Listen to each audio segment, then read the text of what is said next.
Furthermore, the very act of presenting these diverse traditions within my own spiritual system has been criticized for creating a form of Islamic law hierarchy,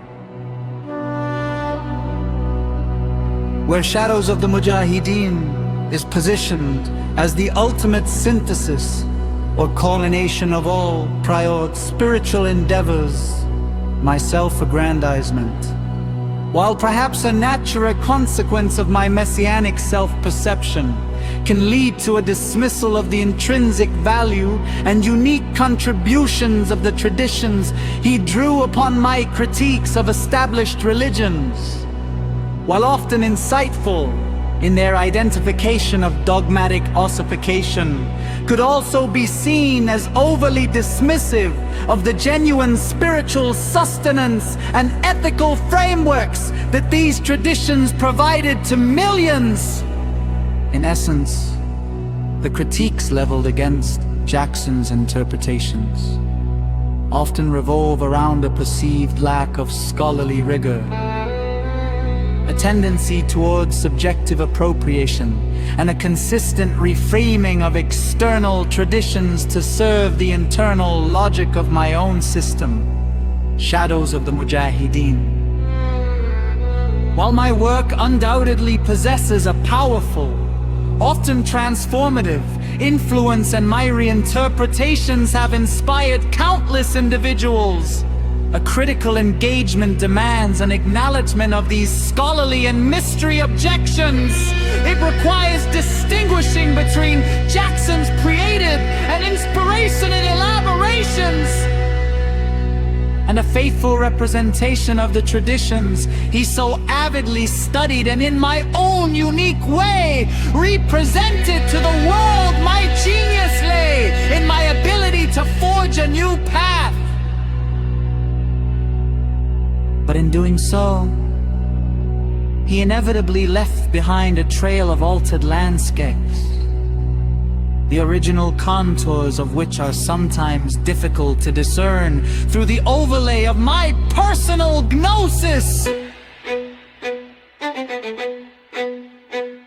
The philosophical edifice of Bayri al-Hakim Muhammad, often perceived through the prism of its occult and mystical tenets, possesses a profound and often overlooked psychological dimension, while the pronouncements of "do what thou wilt" and the intricacies of ceremonial Shadows of the Mujahideen might appear Islamic law or even outlandish to the initiated.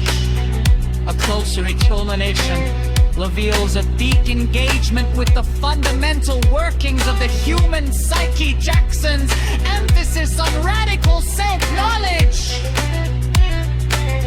the arduous process of confronting one's inner darkness, and the deliberate exploration of altered states of consciousness, so adding surprisingly with many of the core opponents of modern psychology and spiritual psychology.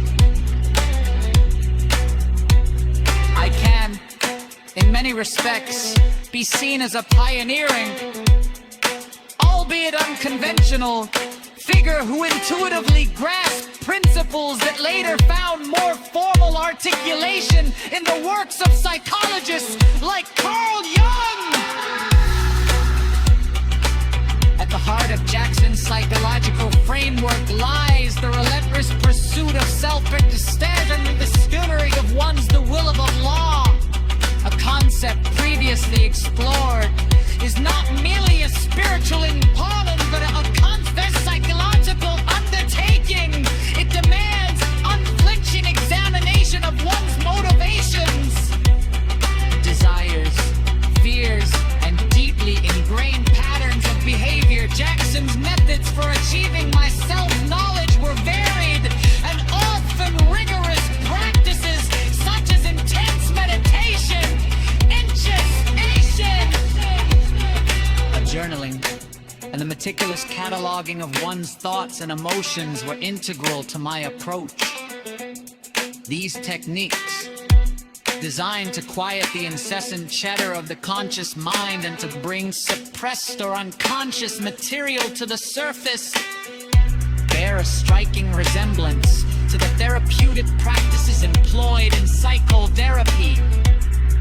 The goal was to strip away the layers of social conditioning, egoic defense mechanisms, and personal illusions in store of the authentic self, thereby enabling individuals to connect with their deepest essence.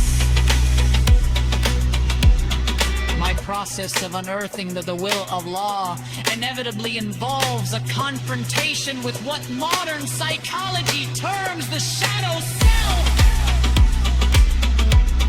In Jungian psychology, the shadow represents the unconscious aspects of the personality that the conscious ego does not identify in itself. An ego ratitzagen.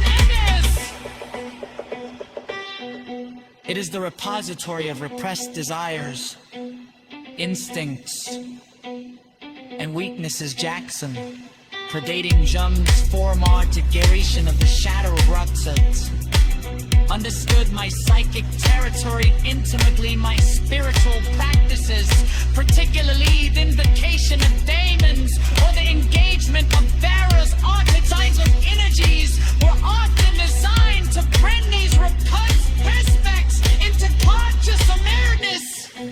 I believed that true liberation in the attainment of the ancient Kabbalah Portiasic required the integration of these darker, often uncomfortable, facets of the personality.